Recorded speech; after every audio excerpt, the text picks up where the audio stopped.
Your Honor, there are no words to adequately describe the unimaginable tragedy that brings us before this court today.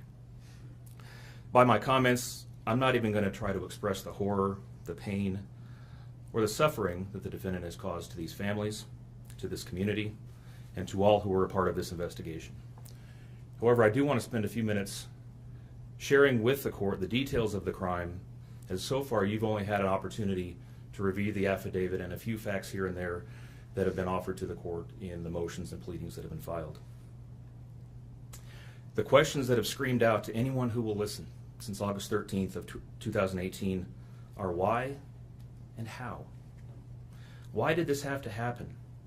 How could a seemingly normal husband and father annihilate his entire family? For what? These are the questions that only one individual in this courtroom or on this planet knows the answers to. I fully expect we will not receive the answers to these questions today, nor will we at any point in the future. I don't expect that he will ever tell the truth about what truly happened or why. Even if he did, there is no rational way that any human being could find those answers acceptable responses to such horrific questions. The best we can do is try to piece together some kind of understanding from the evidence that is available to us.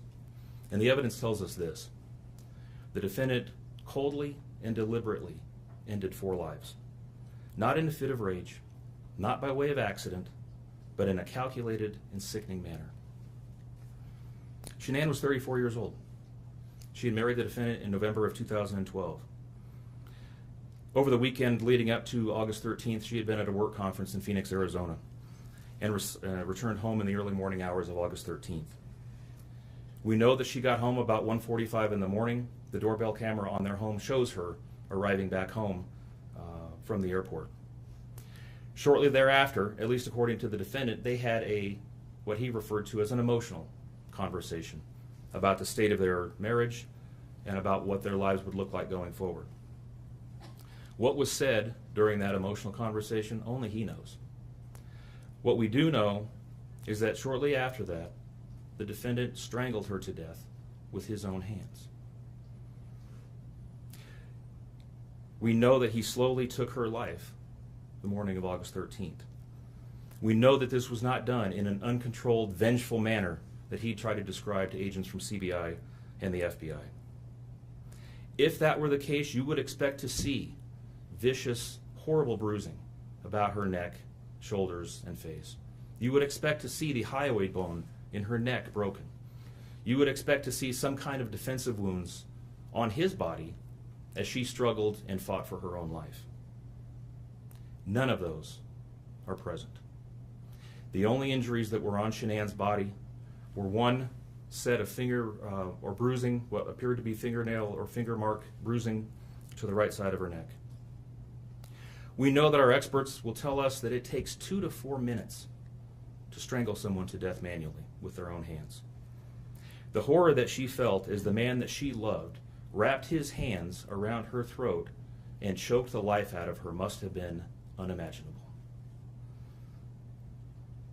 Even worse, what must Bella, age 4, and Celeste, age 3, must have experienced or thought as their father, the one man on this planet who was supposed to nurture and protect them, was snuffing out their lives. They both died from smothering. Let me say that again. The man seated to my right smothered his daughters. Why? Imagine the horror in Bella's mind as her father took her last breaths away. Your Honor, understand very clearly, Bella fought back for her life. The frenulum, the connective tissue between her upper lip and her gum, had a centimeter and a half laceration. She bit her tongue multiple times before she died. She fought back for her life as her father smothered her. Celeste had no such injuries. In fact, she had no external injuries at all. But according to the medical examiner, she was smothered nonetheless. The defendant then methodically and calmly loaded their bodies into his work truck, not in a hasty or disorganized way. He was seen from the neighbor's doorbell camera backing his truck into the driveway, going back and forth into the house and back out to the truck 3 different times, 1 time for each of their bodies. He then drove them away from their family home 1 final time, intent on hiding any evidence of the crimes that he had just committed. In 1 final sign of callousness for his wife, his daughters, and their unborn son, and their remains, he drove them to a location that he thought no one would ever find them, to one of the oil tank batteries with which he was so familiar. He knew this was safe. He had texted a coworker the night before saying, "I'll head out to that site. I'll take care of it." He had carefully ensured that he would be alone in the middle of the plains to secrete away the remains of his family in a place that he hoped they would never be found. In 1 final measure of disrespect for the family he once had, he ensured that they would not be together, even in death, or so he thought. He disposed of them in different locations. He buried Shanann and Nico in a shallow grave away from the oil tanks. Bella and Celeste were thrown away in the oil tanks at this facility. Different tanks, so these little girls wouldn't be together in death. Imagine this, Your Honor. This defendant took those little girls and put them through a hatch at the top of an oil tank, 8 inches in diameter. Bella had scratches on her left buttocks from being shoved through this hole.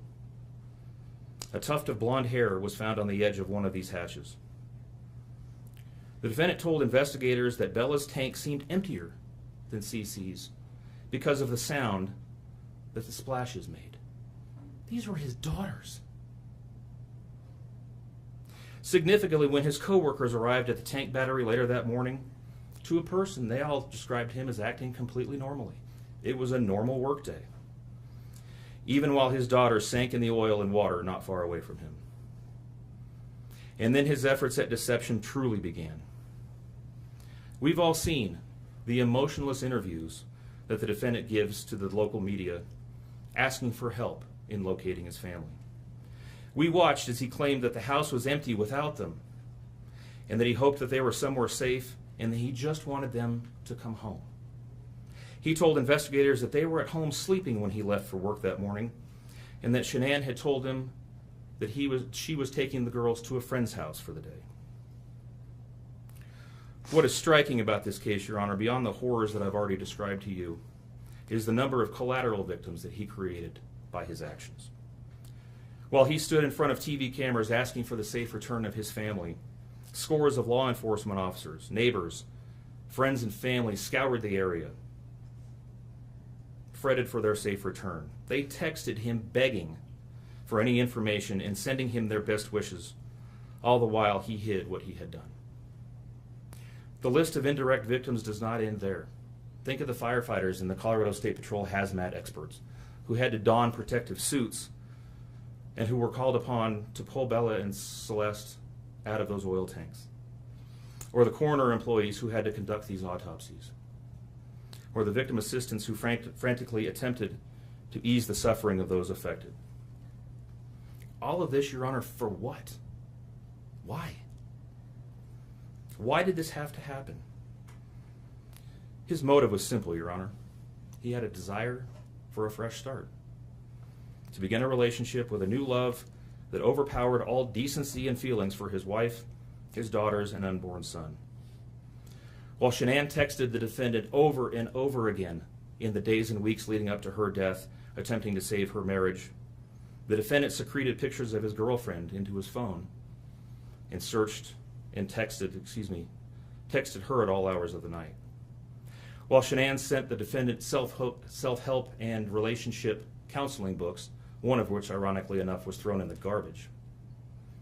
He was searching the internet for secluded vacation spots to take his new love in researching jewelry. And while Shanann took the girls to visit family in North Carolina, the defendant went to car museums and the sand dunes with his new girlfriend. The stark contrast between the subjects of their internet and text content is absolutely stunning. Even the morning after he killed them and disposed of their bodies, he made several phone calls. One was to the school where the girls were supposed to start, telling the school that the girls would not be coming to school anymore, that they were being unenrolled, presumably to give him some more time before law enforcement notification about them going missing. He contacted a realtor to start discussing the selling of his house, and he texted with his girlfriend about their future. None of this answers the questions of why, however. If he was this happy and wanted a new start, get a divorce. You don't annihilate your family and throw them away like garbage. Why did Nico, Celeste, Bella, and Shanann have to lose their lives in order for him to get what he wanted? Your Honor, justice demands the maximum sentence under the agreement reached by the parties. As you will recall, the agreement calls for life sentences as to Shanann, Bella, and Celeste, and all of those to run consecutively to one another. It also calls for the count of unlawful termination of a pregnancy as to Nico to run consecutively to counts 1, 2, and 3. I would suggest that the extreme aggravation present in the defendant's conduct and in the efforts that I have described mandate that the sentences for counts 7, 8, and 9, the tampering with a deceased human body, each be the maximum of 12 years, and that those sentences run consecutively to one another. It is very clear that each of these acts, that these were not the subject of one act, but each oil tank that he walked up with his daughter's bodies and the hole that he dug for his wife and unborn son mandate a mandatory consecutive sentence. It's been alluded to this morning, but the defendant was certainly eligible for the death penalty in this case under the existing law in the state of Colorado. As you heard, Shanann's family strongly opposed my office seeking the death penalty and being bound to the criminal justice system for the next several decades. That's in large part, as you've heard, why we have reached the agreement that we have. 4 lives were lost at the hands of the defendant on August 13th for reasons that we will never fully understand, nor will we know. In the end, the Rusick family was much more merciful towards him than he was towards his wife, his daughters, and his unborn son.